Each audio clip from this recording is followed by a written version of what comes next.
ये कैसा प्यार है। माँ ने बेटी को समझाई प्यार की परिभाषा। दिस इज ऑल बुलशिट, सब बकवास है। अचानक तनु की आवाज़ सुन टीवी पर फिल्म देखती रम्या चौंक उठी। क्यों देखती रहती है आप ऐसी फिल्में जिसमें प्रेम को इतना ग्लोरीफाई किया जाता है? आपको लगता है कि लव नाम की कोई चीज़ होती है? अपनी 18 साल की बेटी के मुंह से यह सुन रम्या का हैरान रह जाना स्वाभाविक था। इस उम्र में जब मन में प्यार की कोंपलें फूटने लगती है, प्यार के मनोभावों, समर्पण के इतने सहज रूप को फिल्म में देख भावुक होने की बजाय यह क्रोधित क्यों हो उठी है? प्यार होता क्या है? बस एक फिजिकल रिलेशन ही है ना? और किसी तरह से दूसरे इंसान से जुड़ना संभव कैसे है? हर किसी का मेंटल लेवल, सोच अलग होती है और इस फिल्म में जो जुड़ाव दिखाया गया है वह तो असंभव है। हीरोइन पहले अपने प्यार को सीने से लगाए उसकी यादों के सहारे जी रही है और मज़े की बात तो यह है कि वह पूरी कमिटमेंट के साथ पति, बच्चे और घर की सारी जिम्मेदारी भी निभा रही है। अपनी सारी भूमिकाओं को इस तरह जस्टिफाई कर रही है मानो कोई सुपर वुमेन हो। कितना अजीब है ना? बिना किसी फिजिकल रिलेशन के वह उस पुराने प्रेमी के प्यार को धरोहर की तरह संजोकर बैठी है। ये सब बकवास नहीं तो और क्या है? फिर वह तमतमाती हुई अपने कमरे में चली गई।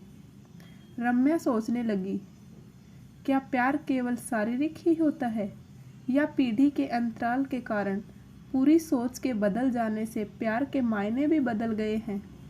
रम्या ने अपनी अलमारी में रखी डायरी निकाली। डायरी में बंद एक निजी दुनिया है उनकी, वरना अब उनका स्वयं का वजूद ही क्या है? एक पत्नी, एक माँ और तमाम अन्य रिश्ते नाते। इन्हीं भूमिकाओं के इर्द गिर्द उनकी दुनिया घूमती है और जिंदगी कट रही है। कविताएं लिखा करती थी कभी। 20 बरस हो गए शादी को, याद नहीं पड़ता कि शादी के बाद कोई कविता लिखी हो। मन गुनगुनाना ही छोड़ दे तो शब्दों को स्वर देना कहाँ आसान रह पाता है। भानु से मिलने के बाद उनकी कविताओं से केवल प्यार छलकने लगा था।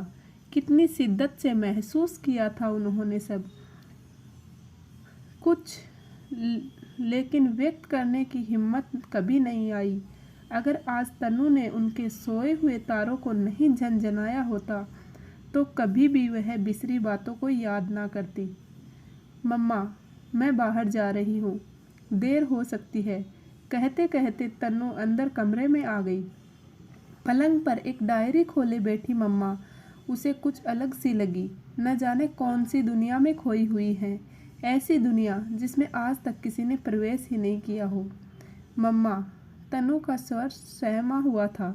वह हमेशा माँ के करीब रही है, बिल्कुल एक सहेली की तरह। कुछ तो नहीं छुपाती वह उससे। मम्मा, क्या हुआ? और यह डायरी? तनु ने कौतूहलवश उसे उठाना चाहा तो जैसे रम्या चौंकी।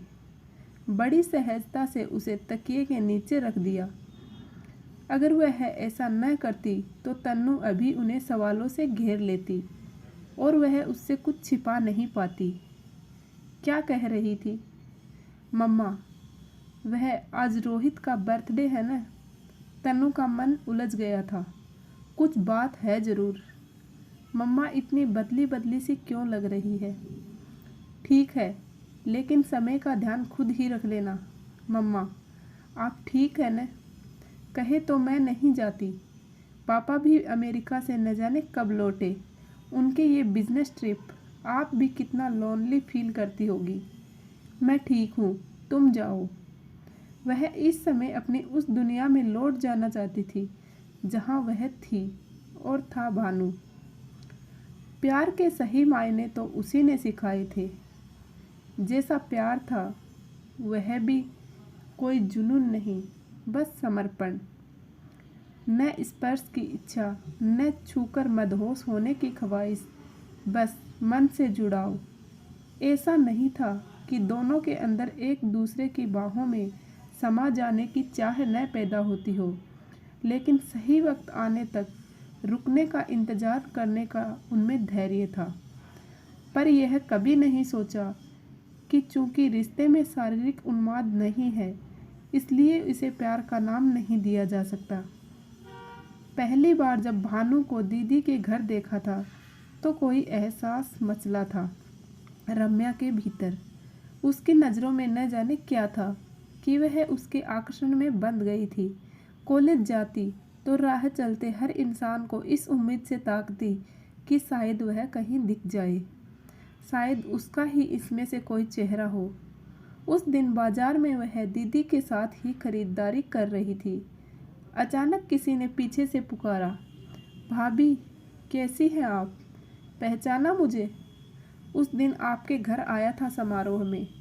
आपके पति समर के मित्र निखिल का मित्र हूँ। उस दिन आपके घर समारोह में वह मुझे खींच लाया था। आपका ध्यान उस दिन कहाँ जाता किसी पर। दीदी से बात करते हुए भी उसकी नज़रें रम्या पर टिकी थी। जाते जाते वह कागज़ पर अपना पता और फ़ोन नंबर लिखकर दीदी के हाथ में थमा गया। बड़ा अजीब आदमी है, मुझे क्या करना है इस पते का? दीदी ने जैसे ही उस कागज़ के टुकड़े को फेंका, रम्या ने बड़ी चालाकी से उसे उठाकर मुट्ठी में दबा लिया। जब दीदी ने रम्या का परिचय उससे करवाया था तो बहुत ही सहज भाव से उसने बता दिया था कि वह कहाँ पढ़ती है। ज़रूरी नहीं कि हर रिश्ते की शुरुआत किसी औपचारिकता के तहत ही हो, बस सूत्रों का जुड़ना ही परिचय व मुलाकात का सिलसिला जारी कर देता है। रम्या और भानु के बीच ऐसा हुआ। एक दूसरे को पसंद करने का सूत्र उनकी मुलाकातों का जरिया बन गया और बिना कहे, बिना सुने वे करीब आते गए। भानु उसकी कविताओं में रंग भरता गया और वह डायरी। भानु अक्सर कहता, रम्या तुम्हारे अंदर प्यार का अनंत सागर है। रम्या पूछना चाहती कि इससे आगे कुछ नहीं कहोगे। भानु की स्थितियाँ और स्टेटस दोनों उसके बीच खड़े थे। वह प्यार को भीतर समेटे इंतज़ार कब तक करती। घर वालों के कठोर फैसले के आगे झुकना पड़ा। मान लिया कि प्यार बस ऐसा ही होता है, या तो पूर्ण रूप से समर्पित हो जाओ या एक दूसरे की मजबूरियों की खातिर, संस्कारों की खातिर अपनी इच्छाओं का गला घोट लो। आखिर कुर्बानी, त्याग, ये सब भी तो प्यार का ही हिस्सा होते हैं। मन से भानु से बंधी रम्या ने शादी के सारे रीति रिवाजों को किसी और के साथ निभाया। उनके जीवन पर पति और बेटी का अधिकार हो गया। वह अपनी दुनिया में रमती गई। नए जीवन को बिना किसी दुख या पश्चाताप के अपना लिया, क्योंकि जो संवेदना उसके मन प्राण को छू चुकी थी, उसमें वह इतना भीग चुकी थी कि एक पल को भी भानु से अलग होने का एहसास नहीं हुआ। क्या मात्र 7 फेरे लेने से मन के बंधन टूट सकते हैं? आज भी रम्या उन प्रश्नों को न खोलती। अगर तन्नू प्यार के मर्म को गलत ढंग से परिभाषित नहीं करती। प्यार पहले शारीरिक कहाँ होता है? वह तो तब होता है जब समर्पण की भावना जन्म लेती है। मम्मा, तन्नू का तीव्र स्वर कानों में टकराया तो रम्या अपने एकांत से बाहर आई। तन्नू के चेहरे पर लालिमा और खुशी झलक रही थी। आंखों में एक अद्भुत चमक थी। ऐसी ही चमक तो रम्या के अंदर पैदा हुई थी जब उसने पहली बार भानु को देखा था। तो क्या मम्मा, I am in love, love at first sight. Party में जब से उसे देखा है, न जाने भीतर अजीब सी फीलिंग हो रही है। क्या मुझे प्यार हो गया है? तन्नू शर्मा उठी थी। पर बेटा, प्यार क्या है? एक शारीरिक रिश्ता ही तो होता है ना। बिना जाने, बिना किसी के मानसिक स्तर को समझे प्यार कैसे हो सकता है? मेरे ख्याल से ये सब बकवास है। रम्या ने उसी की बात को दोहरा दिया।